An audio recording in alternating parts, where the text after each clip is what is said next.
Kisah ini menceritakan tentang seorang mahasiswa bernama Kois. Ia adalah seorang mahasiswa yang pintar dan aktif dalam kelas. Namun, belakangan ini, Kois memiliki banyak masalah yang membuat ia kebingungan. Masalah itu selalu membayang-bayangi pikirannya, sehingga membuat Kois selalu menyendiri dan jarang berinteraksi dengan orang-orang di sekitarnya. Hari-hari yang Kois lalui terasa hampa dan hilang arah tujuannya. Di sisi lain, Kois memiliki seorang teman. Namun, ketika temannya mengetahui kalau Kois memiliki banyak masalah, ia justru menjerumuskan ke jalan yang salah.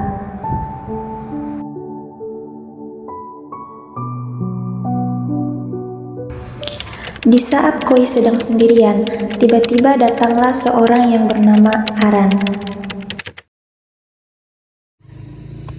Sontak saja Kois langsung terkejut. Di saat itu juga, Aran menanyakan apa alasan yang membuat Kois seperti orang yang kebingungan.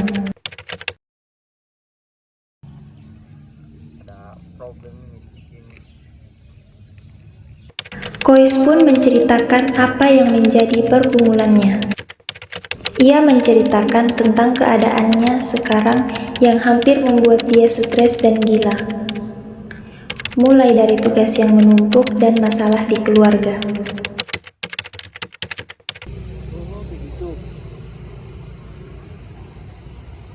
Di saat itu juga, Aran yang dikenal sebagai salah satu seorang yang kerap mengonsumsi obat-obatan terlarang, Aran langsung menawarkan sebuah obat sejenis sabu kepada Kois. Kamu kasih hilang pikiranmu. Apa itu? Aran mengambil obat terlarang itu dari salah satu sakunya dan memberikannya pada Kois.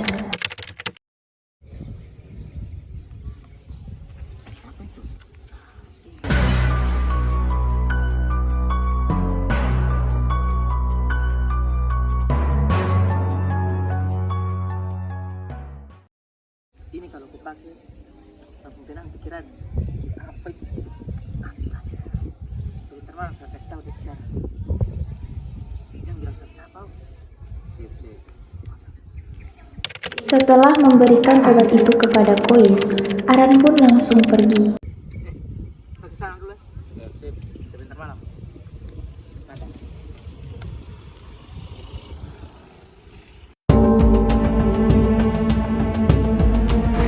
Apa ini? Sabur liar. Tapi tadi dibilang Aran, ini bisa bekas hilang pikiran. Gimana cara pakainya ini? Oh iyo, kan Aran bilang tadi dia mau ke rumah juga. Coba aja. Tapi saya takut lah yang sampai saya pakai nanti ini dapat tahu orang pakai kan tidak. Pakai jo daripada tambah pikiran lagi. Malam pun tiba. Sesuai dengan janji mereka, Aran pun menemui Kois.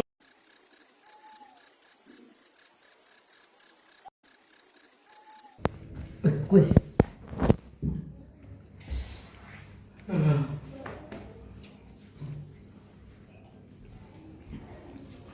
Itu tadi dah. Kamu tahu caranya? Ini.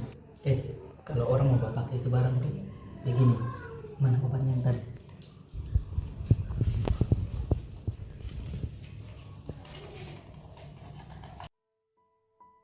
Mereka pun mengonsumsi obat terlarang tersebut.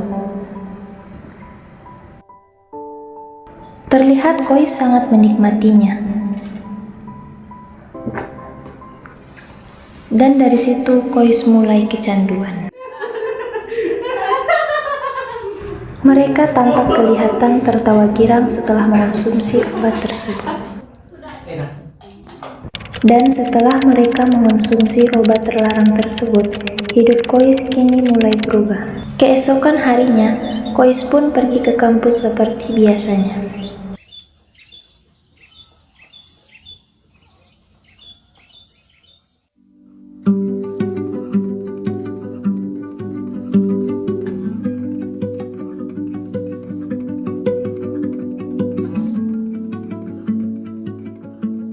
Tak lama kemudian, Aran melihat Kois dan pergi menghampirinya.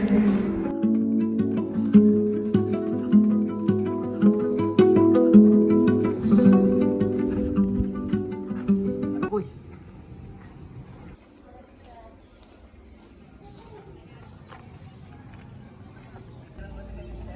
Kois. Apa kau bikin? Apa lagi? Gimana? Dari mana? Mantap. Ya, boleh.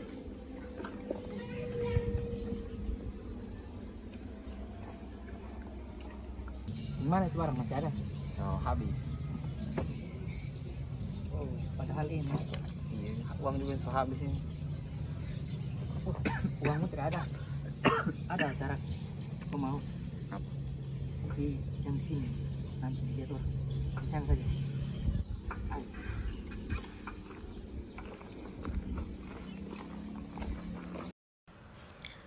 Karena Kois sudah tidak mempunyai uang lagi, Aran pun menawarkan cara mendapatkan uang secara instan dan mudah. Namun terlebih dahulu, Aran mengajak Kois ke suatu tempat yang bersembunyi agar tidak diketahui oleh orang-orang. Sepanjang perjalanan, mereka bercerita dan bercanda tawa.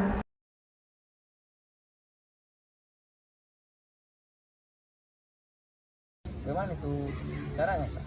Begini. Ada. Mantap, kok. Kayaknya udah disuruh bahasa lot. Begini caranya.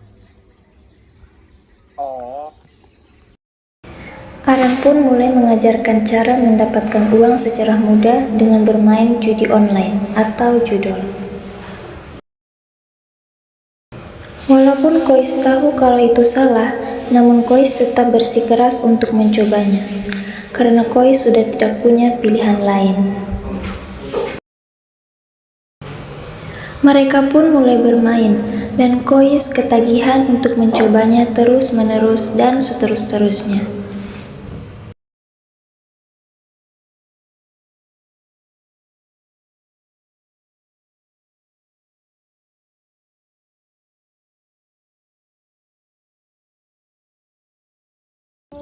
Anjir. Mantap.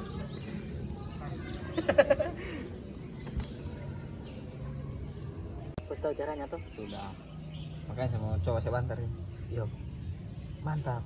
Ini pokoknya kau main pasti akan dapat uang banyak. Oh ya, Dan, saya sampai masuk di kelas dulu. Yo. Mantap. Setelah izin ke Aran, Kois pun berjalan menuju kelasnya. Namun ia terlambat.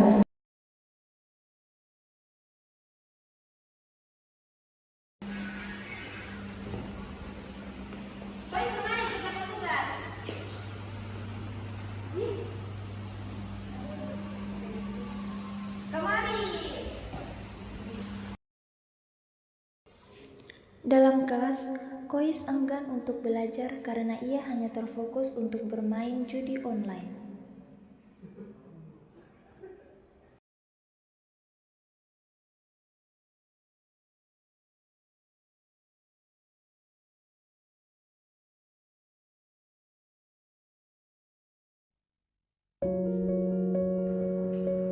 Kois ketagihan dengan judi online. Bukan hanya judi online, namun Kois juga memakai obat-obatan terlarang Dia merasa hari-hari yang ia lalui sudah sangat bahagia. Namun, semuanya itu tidak bertahan lama.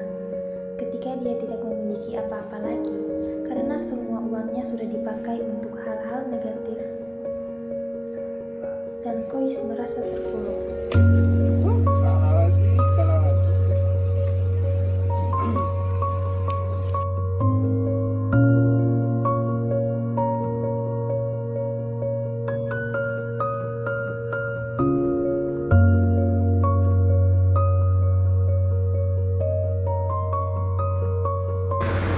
Bagaimana sudah ini? Uang so habis, memadai saldo tinggal berapa ribu. Hama habis sudah saya ini.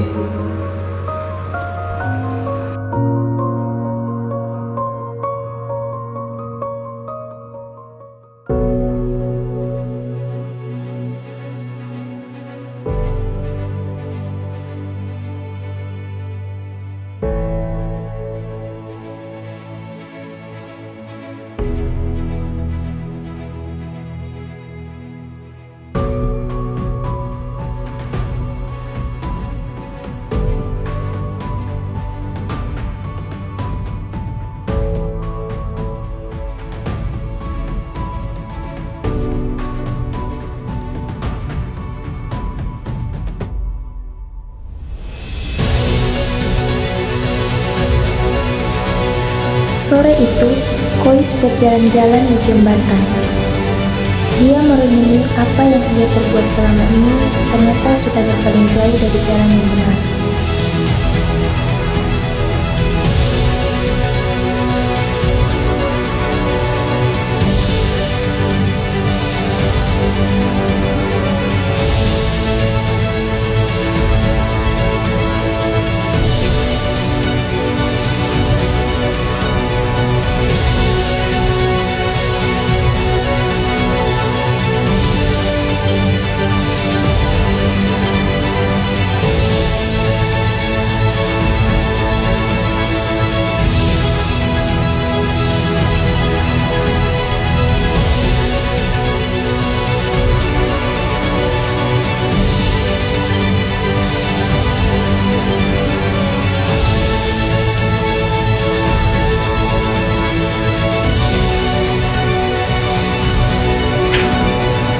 Karena dalam keterpurukannya, Kois pun berpikir untuk mengakhiri semuanya. Kois ingin mengakhiri hidupnya.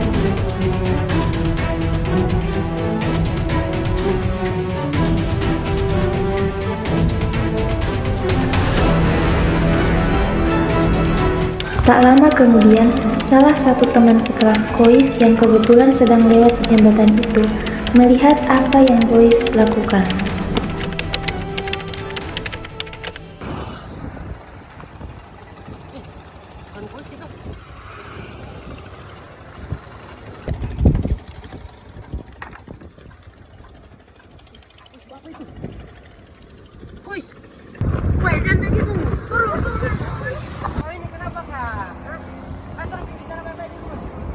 Temannya pun membawanya pulang ke rumah.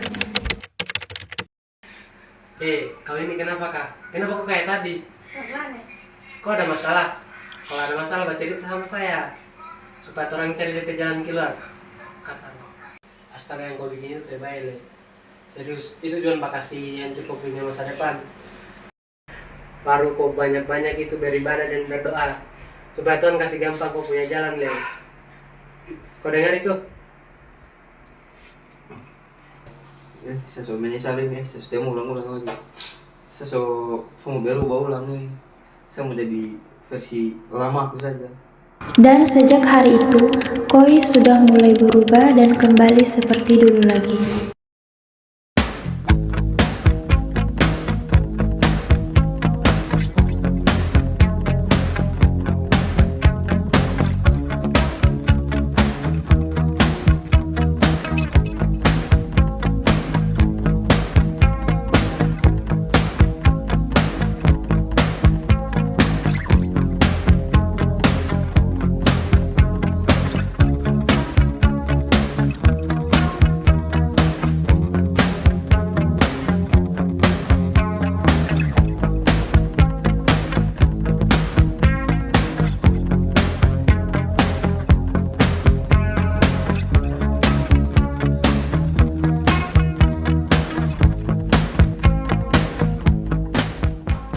Berikut pesan nilai-nilai Pancasila yang dapat kita ambil dari video ini.